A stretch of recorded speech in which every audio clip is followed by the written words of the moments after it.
In today's video, I'm going to show you how to change shipping settings on Shopify.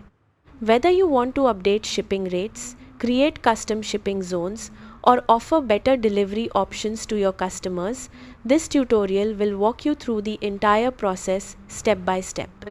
First, open your browser and head over to the Shopify official website. Once you're there, click on the login button and sign in to your Shopify account using your email and password. After logging in, you'll arrive at your Shopify admin dashboard. From the left-hand menu, scroll down and click on Settings. Inside the Settings area, locate and select Shipping and Delivery.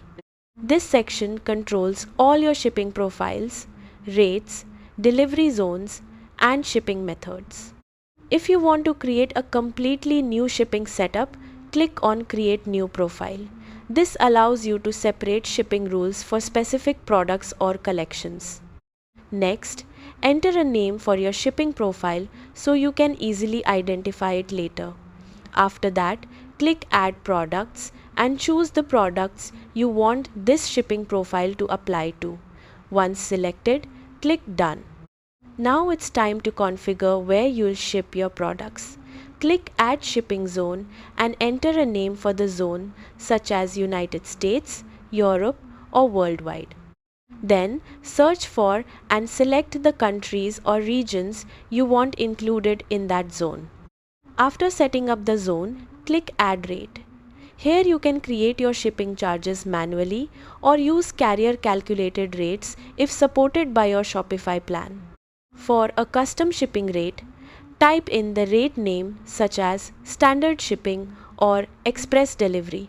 Then enter the shipping price customers will pay during checkout. You can also click Add Conditional Pricing if you want shipping rates to depend on order value or product weight.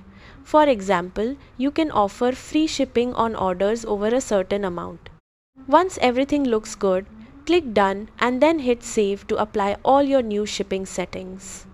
Your Shopify store will now use the updated shipping rules during customer checkout. Before finishing, always test your checkout process to make sure the correct shipping rates appear for customers in different regions. This helps avoid abandoned carts and improves customer satisfaction. Thanks for watching.